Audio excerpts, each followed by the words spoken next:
Irish coffee যতই ভালো লাগুক মাঠে আয়ারল্যান্ড বা নিউজিল্যান্ডকে কিঞ্চিত ছাড়ও দেবে না টাইগাররা। একদম সোজা কথা। ইমরুল কায়েস বললেন, আগ্রাসী আর আক্রমণাত্মক সব বাঘের দেখা মিলবে ট্রাই নেশন সিরিজে। টুর্নামেন্ট শুরুর আগে একমাত্র প্রস্তুতি ম্যাচে কাল গা গরম করবে টাইগাররা। আয়ারল্যান্ডের বেলফাস্ট থেকে টিম বাংলাদেশের খবর জানাচ্ছেন শামসুল আরেফিন।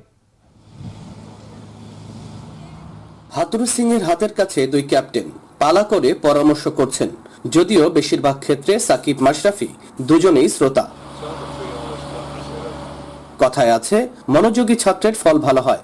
ফল ভালো হবার আশা নিয়েই বিলেতে এসেছে টাইগাররা সবার আগে। মঙ্গলবার অনুশীলনের শেষ দিন। বেলফাস্টের স্থানীয় দলের সাথে শেষ প্রস্তুতি ম্যাচ বুধবার। টাইগারদের ওপেনার ইমরুল বলছেন, বিরুদ্ধ কন্ডিশনের অনুশীলন কাজে দিবে মূল টুর্নামেন্টে। প্রায় অর্ধ মাসের অনুশীলনে কি শিখলেন ইমরুল কায়েসরা? আমার কাছে মনে হয় যে আমাদের যে ক্যাম্পটা ছিল এটা আসলে কন্ডিশনিং ক্যাম্প। এখানে আসলে এনভায়রনমেন্ট এবং ওয়েদার সবকিছুই মিলে আর কি সবাই ওইটা অ্যাডজাস্ট করেছে। এবং এখানকার উইকেটগুলো জানেন আমাদের সাব কমিউনিটির উইকেটের মতো না, ডিফারেন্ট কন্ডিশন। সো এই কন্ডিশনটা সবাই অ্যাডজাস্ট করছে। পার্সোনালি আমিও খুব ভালো ফিল করছি ব্যাটিংয়ে। সো আমার মনে হয় যে এটা অবশ্যই পজিটিভ সাইড। ট্রাই নেশন সিরিজে আগ্রাসী ক্রিকেট খেলতে চায় বাংলাদেশ বলছেন ইমরুল। এর আগে আয়ারল্যান্ডকে বিট করেছে এবং নিউজিল্যান্ডকে বিট করেছে। তো এই টিমগুলো আমার জন্য আমার মনে হয় যে এদেরকে অবশ্যই বিট করা সম্ভব হবে। দলে এখনো কোনো ইনজুরি নেই, ক্রিকেটাররা আছে নাকি চাঙ্গা। বাংলাদেশ ও নিউজিল্যান্ডের বিপক্ষে আসন্ন ত্রিদেশীয় সিরিজের জন্য স্কোয়াড ঘোষণা করেছে ক্রিকেট আয়ারল্যান্ড। 14 সদস্যের দলের নতুন মুখ ভারতীয় বংশোদ্ভূত সিমি সিং। পাঞ্জাবে জন্ম নেওয়া এই অলরাউন্ডার খেলেছেন এ দলের ধারাবাহিক পারফরমেন্সের কারণে জাতীয় দলে জায়গা পেয়েছেন সিমি। কেবল গেল মাসেই আইরিশ নাগরিকত্ব পেয়েছেন এই নতুন মুখ। 14 সদস্যের টিমে বাকি সবাই পরিচিত মুখ। আছেন ডকরেল, জয়েস ও ব্রায়ানদের মতো অভিজ্ঞ ক্রিকেটার। স্বাগতিক দলের নেতৃত্ব দেবেন উইকেট কিপার ব্যাটসম্যান উইলিয়াম পটারফিল্ড। 12ই মে বাংলাদেশের বিপক্ষে ত্রিদেশীয় সিরিজের প্রথম ম্যাচে মাঠে নামবে আয়ারল্যান্ড। মেসি এখন কোথায়? বার্সেলোনায় টিমের সাথে নাকি কাউকে কিছু না জানিয়ে ঘুরতে এসছে ইরানে? হামেদান শহরের মানুষ হঠাৎ আবিষ্কার করলো মেসিকে। অবস্থা এমনই, পরিস্থিতি নিয়ন্ত্রণে রাখতে পুলিশের গলদঘর্ম। ঘটনাটা কি? কাকে দেখা গেল ইরানের হামেদান শহরের রাস্তায়? চলুন দেখে নেওয়া যাক।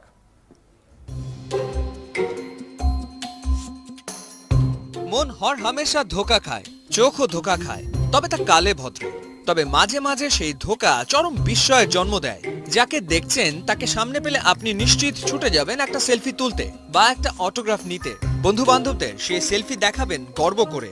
বিশ্ব ফুটবলের বিষয় মেসির সাথে সেলফি, চারটিখানি কথা, ধোকা ধোকা ধোকা। যাকে আপনি লায়নেল মেসি ভাবছেন সে তো মেসি না। মেসির মতোই দেখতে ইরানিয়ান ছাত্র রেজা পারাস্তেস। ইরানের রাস্তায় সে যখন হেঁটে যায় রীতিমতো ভিড় লেগে যায়। এমনকি হামেদান শহরে এমনই অবস্থা হয়েছিল, পুলিশও হিমশিম খেয়েছে অবস্থা সামাল দিতে। মানুষকে দোষ দিয়ে লাভ কি? গোলক ধাঁধায় পড়েছিল রেজার বাবাও। বিশ্বকাপে আর্জেন্টিনা আর ইরানের ম্যাচ চলছিল। শেষ মুহূর্তে মেসি গোল করলো। বিশ্বকাপ থেকে বাদ পড়ে গেল ইরান। বাবা আমাকে ফোন করে বলল, তুই বাড়ি আসবি না, তোর গোলে ইরান হেরে গেছে। আমি বাড়ি ফিরতে পারিনি।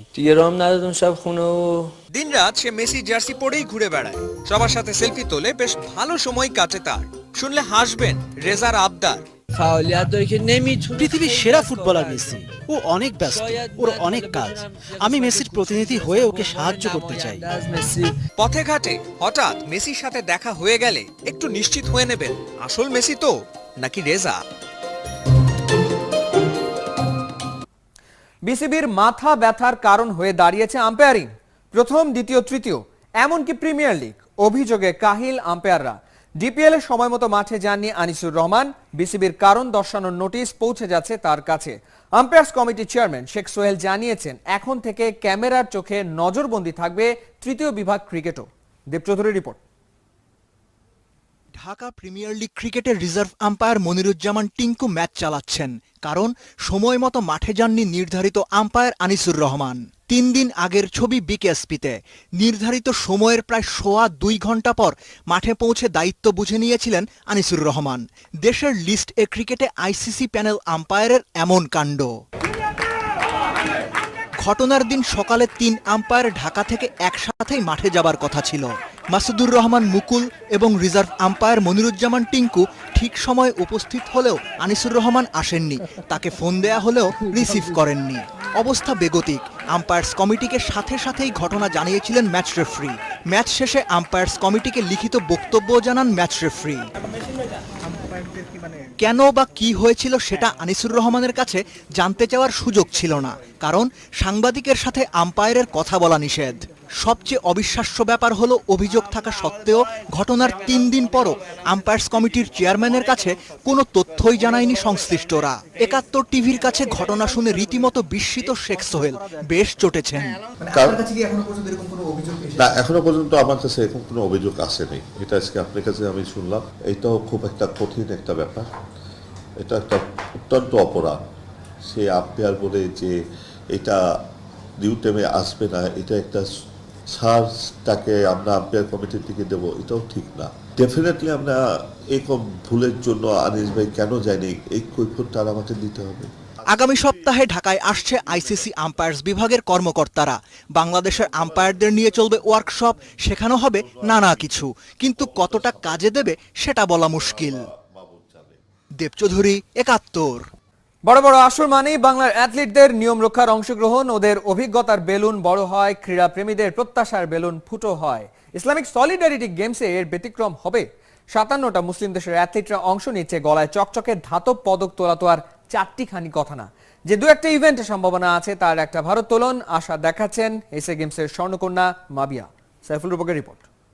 পুরনো সাফল্য অবশ্যই অনুপ্রেরণা দেয়, কিন্তু আমি যেই সাফল্যগুলি পেয়েছি তা নিয়ে আমি এখন ভাবছি না, কারণ ওগুলি তো পেয়েছি।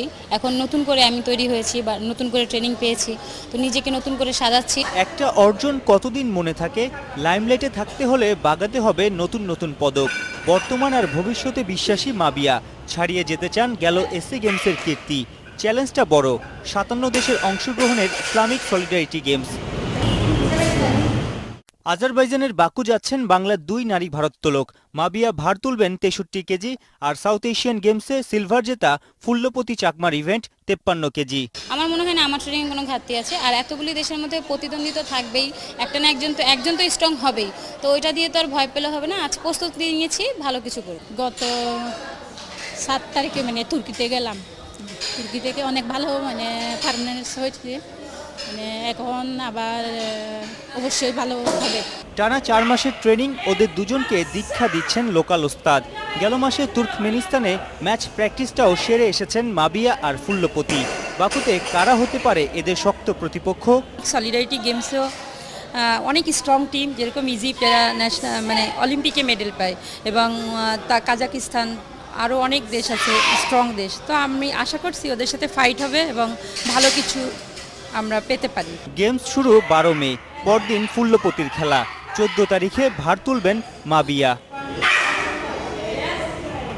সাইফুল রূপক, 71, ঢাকা।